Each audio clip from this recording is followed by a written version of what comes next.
July 29, 1977. San Francisco International Airport. 2:15 p.m. Jimmy Fratianno walks through the terminal carrying a single suitcase. He is 63 years old, heavyset, dressed in an expensive suit that hangs loose on his frame. His eyes scan every face in the crowd. He watches for anyone watching him. He notes exit routes. He calculates distances to cover if shooting starts. He has lived this way for 40 years, always watching, always calculating, always ready for violence. But today is different. Today, Jimmy Fratianno is walking away from the only life he has ever known. He is about to become the highest-ranking member of Cosa Nostra to turn FBI informant. He is about to betray an organization he has served since 1947. He is about to destroy the lives of men he has called friends, partners, brothers. And he is doing it to save his own life. 2 FBI agents meet him near the security checkpoint. They do not shake hands. There are no pleasantries. One agent takes his suitcase. The other gestures toward a side corridor away from the public areas. Fratianno follows. His decision is made. There is no going back now. Within hours, he will begin telling FBI agents everything. The murders he committed, the bosses he served, the secrets he kept. His testimony will result in convictions of dozens of mobsters across the country. It will cripple multiple crime families. It will expose the Mafia's operations in Hollywood, Las Vegas, and major cities throughout America. It will demonstrate that omerta, the sacred code of silence, can be broken when self-preservation demands it. But on this July afternoon, walking through San Francisco Airport flanked by federal agents, Jimmy Fratianno is simply terrified. He knows what happens to informants. He has personally murdered men suspected of cooperating with authorities. He has strangled them, shot them, watched them die. Now he is one of them. Now he is the rat. Now he is the Weasel. The nickname was given to him decades earlier, supposedly because of his ability to wriggle out of trouble. But it has taken on new meaning today. Jimmy the Weasel Fratianno has just committed the ultimate act of treachery in the criminal underworld. And in doing so, he is guaranteed that his name will be synonymous with betrayal for as long as organized crime exists. But to understand why this moment matters, to comprehend the magnitude of Fratianno's betrayal, we must go back to where it all began. To the streets of Cleveland in the 1920s. To a young Italian-American boy who chose crime over legitimacy, violence over peace, and ultimately, survival over honor. November 14th, 1913. Naples, Italy. Aladina Fratianno is born to a poor family in a city teeming with poverty, disease, and limited opportunity. His parents, like millions of Southern Italians, see no future in Italy. In 1914, when the baby is barely a year old, the family emigrates to America, settling in Cleveland, Ohio. Cleveland in the 1920s is a city of steel mills, factories, and ethnic neighborhoods where immigrant communities struggle for economic survival. The Fratianno family settles in the Collinwood neighborhood on Cleveland's east side, an Italian enclave where Sicilian dialects echo through the streets and old-world customs persist despite American surroundings. Young Jimmy, the Americanized version of Aladina that he adopts early, grows up watching bootleggers prosper during Prohibition. He sees men who struggled in poverty suddenly driving expensive cars, wearing tailored suits, commanding respect. The message is clear: crime pays better than legitimate labor. The only question is whether he has the stomach for it. Fratianno drops out of school at 14. He works briefly in legitimate jobs, delivery boy, factory worker, but the wages are meager and the work is degrading. He is smart enough to recognize that manual labor leads nowhere. He begins running errands for local criminals, delivering messages, serving as a lookout, performing small tasks that require reliability rather than violence. He learns quickly. He observes how successful criminals operate. He sees that the most prosperous gangsters are not the most violent but rather the most disciplined and connected. He notes that survival requires political protection, police corruption, and loyalty to powerful patrons. He begins cultivating relationships with older established criminals who can provide opportunities. In his late teens and early 20s, Fratianno graduates to more serious criminality. He participates in robberies, burglaries, and hijackings. He is arrested several times, but avoids significant prison time through luck, smart lawyers, and the corruption that permeates Cleveland's justice system. He develops a reputation as reliable. He keeps his mouth shut, follows orders, and does not panic under pressure. But Cleveland in the 1930s is violent. The city's Italian gangs are engaged in constant warfare over bootlegging territories, gambling operations, and labor racketeering. Murders are routine. Fratianno witnesses shootings, bombings, and beatings. He learns that violence is not just a tool but a language, a way of communicating power, resolve, and consequences. In the late 1930s, Fratianno commits his first murder. The details remain murky. He will later claim self-defense or that the victim was a criminal who deserved death. But the psychological threshold is crossed. He has killed. He has demonstrated the ultimate loyalty to organized crime, the willingness to take human life to protect organizational interests. This murder does not haunt him. Fratianno is not a psychopath who enjoys killing, but neither is he burdened by conscience. He views murder as a business necessity, no different from any other aspect of criminal enterprise. Some problems require violence. He is willing to provide it. By the early 1940s, Fratianno has established himself as a capable criminal in Cleveland. But Cleveland is limited. The city's Mafia family is relatively small, constrained by competition from Irish and Jewish gangs. The opportunities are finite. Fratianno begins looking west, toward California, where he believes greater possibilities await. 1946, Los Angeles. Jimmy Fratianno arrives in Southern California with a wife, a criminal record, and ambitions larger than Cleveland could satisfy. Los Angeles in the post-war years is booming. Population is exploding. New industries are developing. The entertainment industry is entering its golden age. And organized crime is racing to exploit every opportunity. The Los Angeles crime family is led by Jack Dragna, a Sicilian immigrant who has controlled Southern California's underworld since the 1930s. Dragna is old-school mafia, conservative, cautious, deeply committed to Sicilian traditions. He runs gambling operations, labor racketeering, and various extortion schemes. He has political connections that provide protection. He maintains relationships with East Coast families that give him legitimacy within the national mafia structure. Fratianno approaches Dragna seeking acceptance into the Los Angeles family. He brings credentials, his Cleveland criminal record, recommendations from East Coast mobsters who know his capabilities, and demonstrated willingness to use violence. Dragna recognizes Fratianno's potential. He allows Fratianno to operate in Los Angeles, initially as an associate, later as a soldier. Fratianno immediately immerses himself in California's criminal opportunities. He operates illegal card games and dice games. He participates in hijackings of cargo trucks carrying valuable merchandise. He becomes involved in labor racketeering, particularly shaking down trucking companies and unions. He uses violence selectively but effectively, beating business owners who refuse to pay protection, intimidating union officials who resist mafia control, and occasionally committing murder when Dragna orders it. California suits Fratianno. The climate is pleasant. The economy is growing. The criminal opportunities seem limitless. Most importantly, law enforcement is manageable. The Los Angeles Police Department is notoriously corrupt. City officials are willing to accept bribes. State authorities lack the resources to pursue organized crime aggressively. Fratianno operates with relative impunity. In 1947, Fratianno is formally inducted into La Cosa Nostra. The ceremony occurs in a private home, attended by Jack Dragna and other family members. Fratianno takes the oath. He swears loyalty to the organization above all else, including family. He promises never to reveal organizational secrets. He accepts that the penalty for betrayal is death. He pricks his finger, mixing his blood with the blood of other members. He becomes, in mafia terminology, a made man.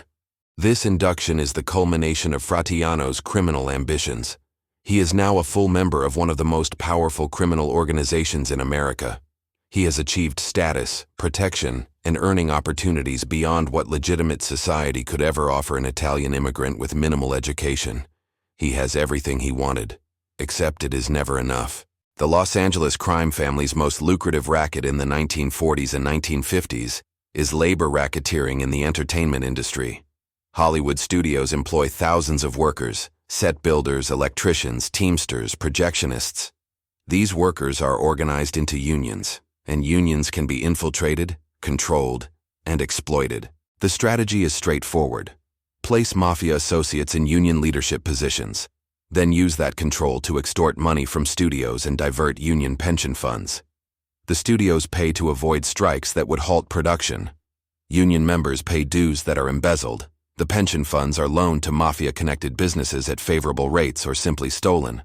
Jack Dragna and his associates have been running this racket since the 1930s, but Fratianno brings new energy and ruthlessness. He cultivates relationships with corrupt union officials. He intimidates honest officials who resist mafia control.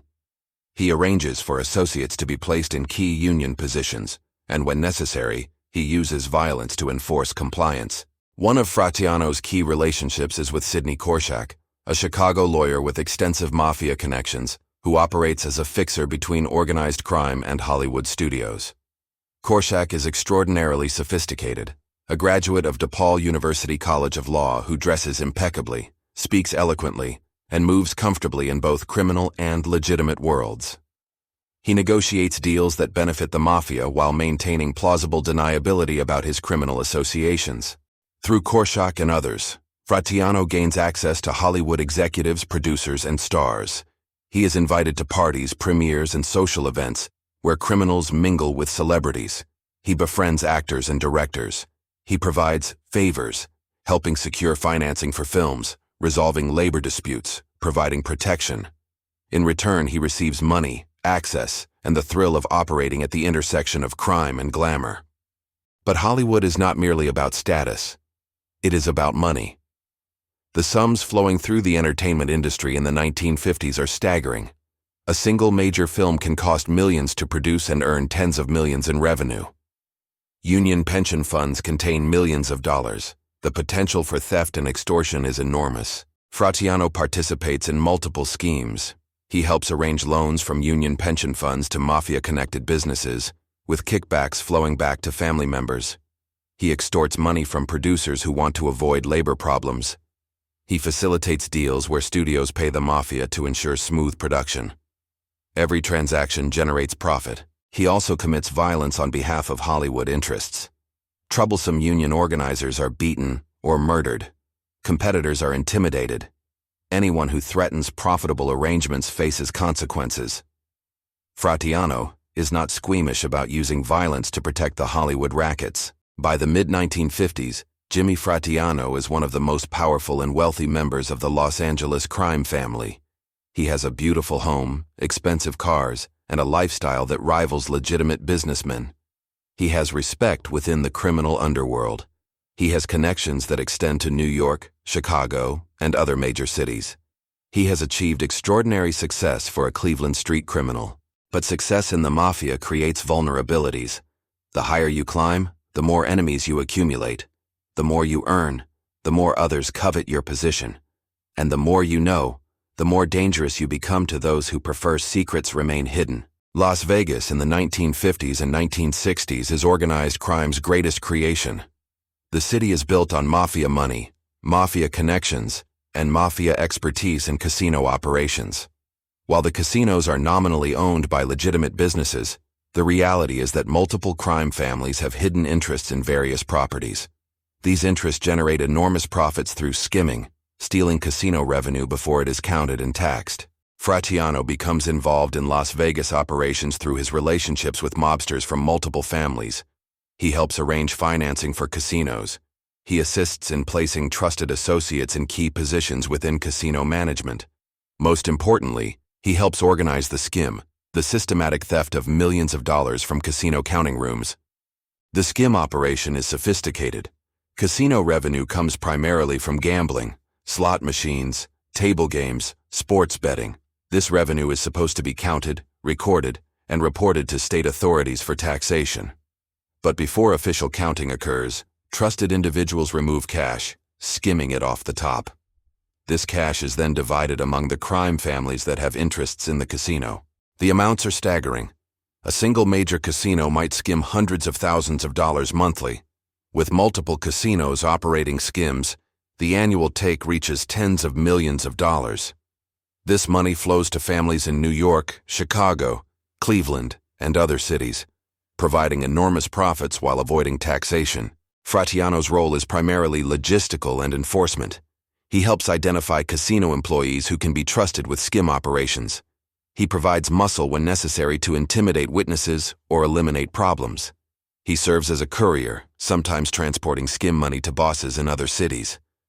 He attends meetings where skim proceeds are divided among families. But Las Vegas also introduces Fratianno to a new level of mafia politics. The city is not controlled by a single family, but rather is a shared enterprise involving multiple organizations. This requires constant negotiation, compromise, and management of competing interests.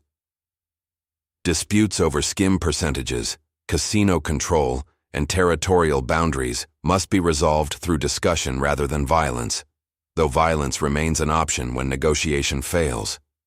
Fratianno proves adept at this political environment. He is charming when necessary, intimidating when appropriate, and always calculating. He builds relationships with bosses from different families. He becomes known as someone who can be trusted to fairly represent different interests. This reputation makes him valuable and increases his importance within the national mafia structure. Throughout the 1960s, Fratianno travels constantly. Los Angeles to Las Vegas to Chicago to New York. He attends meetings, conducts business, commits murders. He is no longer simply a Los Angeles family member, but rather a national figure with connections and influence across the country. This prominence brings both opportunities and dangers. He is making more money than ever. He has more power than he dreamed possible as a young Cleveland criminal. But he is also accumulating enemies, bosses who resent his success, associates who covet his position, and law enforcement agencies that are beginning to understand the scope of organized crime's Las Vegas operations. Jimmy Fratianno is responsible for at least 5 murders, possibly many more. The exact number is unknowable. Some murders were never discovered, others were attributed to different killers, and Fratianno himself provided inconsistent accounts. But the murders he admitted to reveal his methodology, his psychology, and his absolute willingness to kill on command. The murders follow patterns. Most victims are fellow criminals who violated mafia rules, threatened organizational interests, or simply were perceived as problems. The killings are typically planned carefully. The victim is lured to an isolated location, ambushed, and killed with multiple gunshots or strangulation. Bodies are sometimes left as warnings, other times hidden to delay discovery. One notorious murder occurs in 1953. Frank Nicolai, a Los Angeles mobster, has been suspected of cooperating with law enforcement. Jack Dragna orders Fratianno to eliminate the problem. Fratianno and an associate lure Nicolai to a remote location under false pretenses. When Nicolai arrives, Fratianno shoots him multiple times. They leave the body in the desert. The murder is never officially solved, though law enforcement suspects mafia involvement. Another significant murder occurs in 1967. Fratianno is ordered to participate in killing a Cleveland mobster who has fallen out of favor with the local family. Fratianno travels to Cleveland, meets with other hitmen, and participates in luring the victim to an apartment. The victim is shot multiple times. His body is disposed of in a way that prevents discovery for days. Again, the murder is never officially solved. These murders are not crimes of passion. They are executions, carried out professionally with minimal emotion. Fratianno approaches killing as a job requirement, no different from any other aspect of his criminal career. He does not enjoy murder. He is not a sadist, but neither does he feel remorse. The victims are criminals who knew the risks. They violated rules and faced consequences, but murder creates psychological burdens even for professional killers. Fratianno must live with the knowledge that he has taken lives. He must maintain relationships with men who might one day order his own murder. He must constantly assess whether he is valued or expendable. The paranoia is relentless. This paranoia intensifies in the 1970s as law enforcement pressure increases and internal mafia politics become more treacherous. The FBI, empowered by new laws and technologies, is conducting extensive surveillance of organized crime. Wiretaps are capturing conversations that reveal organizational structures and criminal activities. Informants are providing testimony that leads to convictions. The old certainties, that omerta protects, that political corruption shields, that law enforcement lacks resources are eroding, and Fratianno begins suspecting that his own organization views him as a liability. 1975. Jack Dragna has been dead for decades.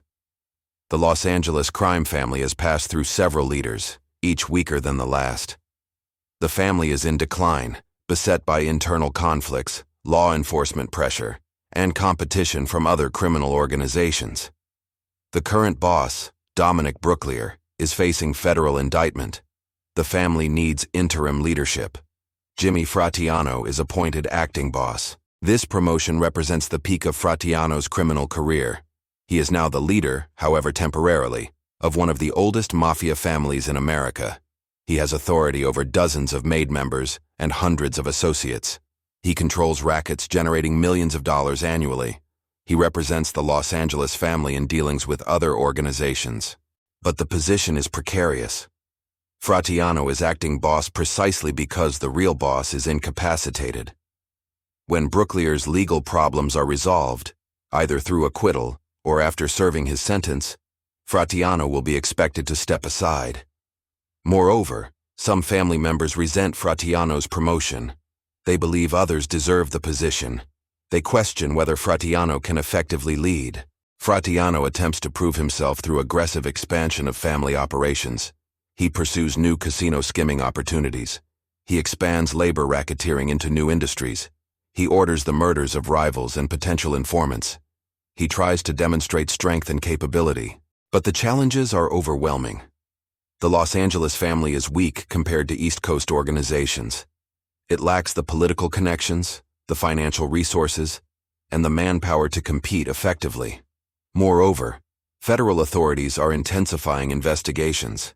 The FBI is wiretapping family members, subpoenaing financial records, and pressuring associates to cooperate. In 1976, Fratianno learns that he is a primary target of a major FBI investigation. Agents are gathering evidence about his role in murders, extortion, and Las Vegas skimming operations. Informants are providing testimony. Wiretaps are capturing his conversations.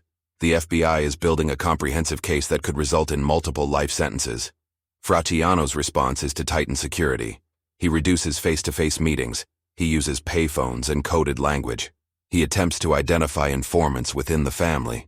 He orders the murder of anyone suspected of cooperation with authorities. But paranoia spreads. He begins suspecting that the national mafia leadership, the commission that governs relationships between families, has decided he is too exposed, too vulnerable to prosecution, too likely to cooperate with authorities if arrested. He hears rumors that a contract has been issued on his life. Other mobsters are avoiding him. Associates are distancing themselves. In early 1977, Fratianno confronts a terrible realization. The organization he has served for 30 years is preparing to kill him. He is expendable.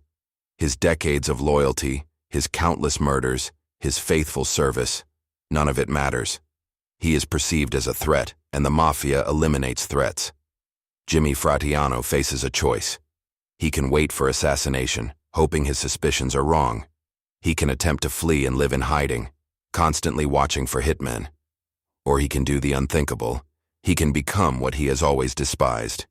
He can become a rat. The decision to cooperate with the FBI is not sudden.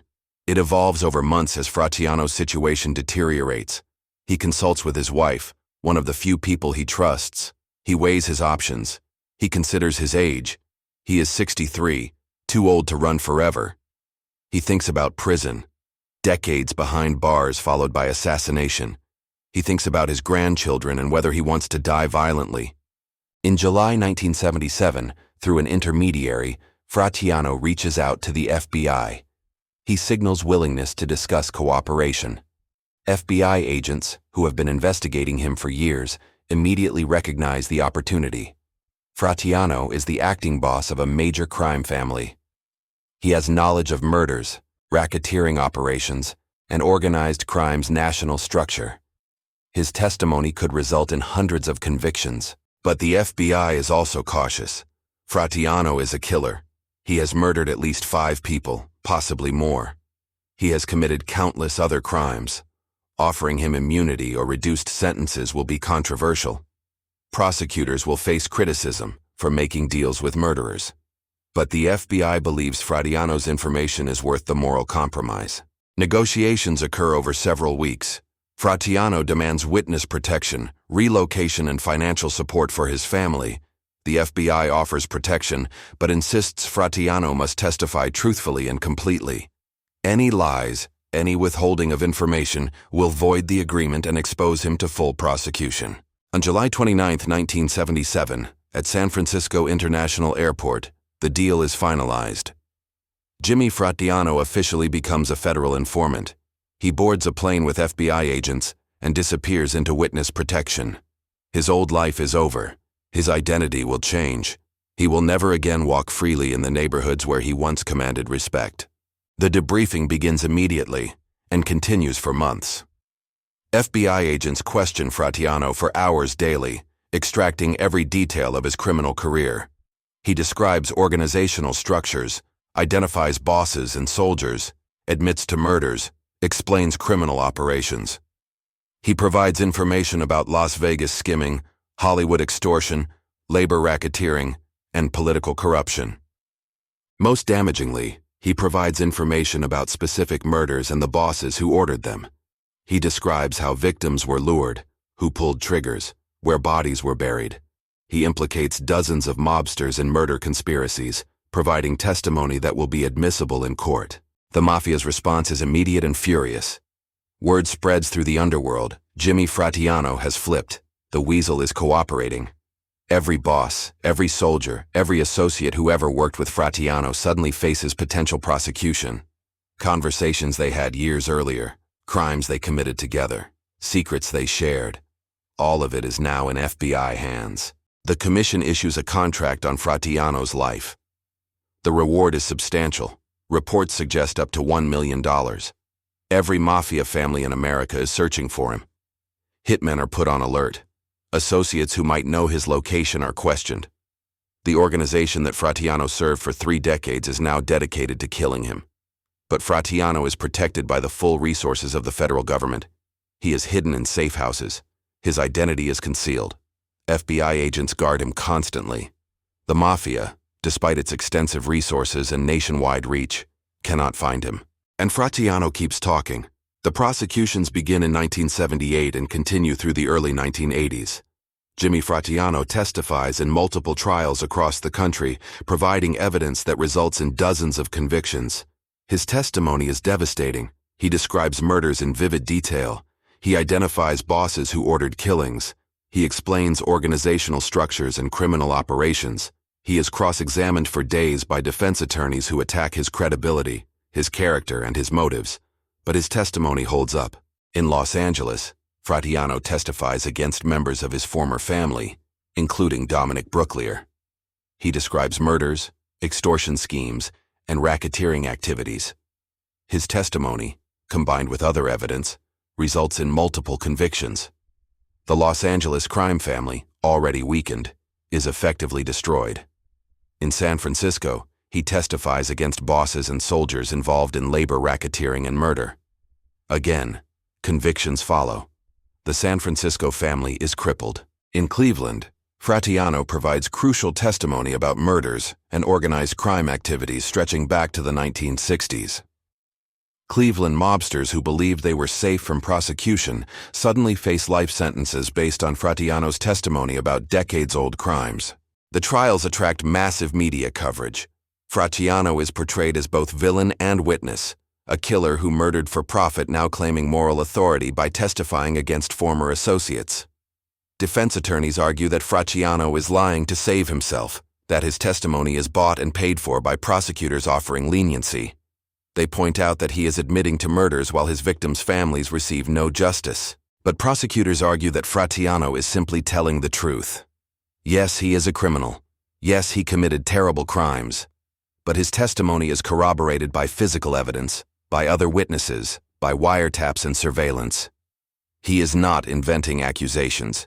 He is revealing secrets that organized crime fought for decades to keep hidden. Juries believe him. Conviction after conviction follows. The Mafia families that once seemed untouchable are dismantled through Fratianno's testimony. The Code of Omertà, which for generations protected organized crime from prosecution, is shattered. If the acting boss of a major family can cooperate, if someone of Fratianno's rank and knowledge can break the code, then Omertà is revealed as a myth, a useful fiction that crumbles when self-interest demands it. In 1981, Jimmy Fratianno publishes The Last Mafioso, a memoir written with journalist Ovid Damaris. The book is a sensation. It provides unprecedented detail about mafia operations, murders, and internal politics. It describes Fratianno's criminal career, his decision to cooperate, and his justifications for betrayal. The book is controversial.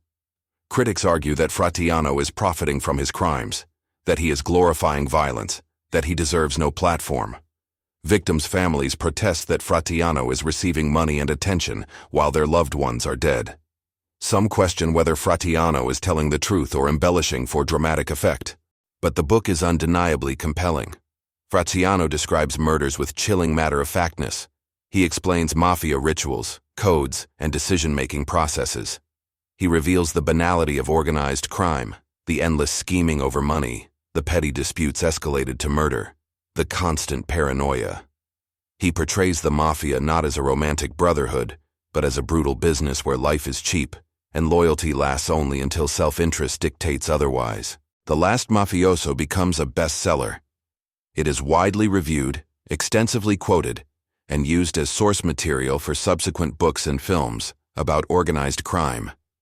It establishes Fratianno as perhaps the most famous mafia informant in American history, a man who violated the most sacred rule and lived to profit from it.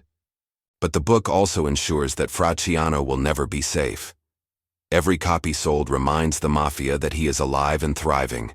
Every interview he gives, every public appearance, is a reminder of his betrayal. The contract on his life remains active. The $1 million bounty still stands. Somewhere, someone is still looking for him. Jimmy Fratianno lives in witness protection for the rest of his life. He is relocated multiple times as security concerns dictate. He adopts new identities. He lives quietly, avoiding public exposure. The FBI continues protecting him, recognizing that his murder would discourage future cooperating witnesses. He dies on June 30th, 1993, at age 79 of natural causes. He dies in bed, surrounded by family, having avoided the violent death that claimed so many of his former associates. His death is reported in newspapers across the country.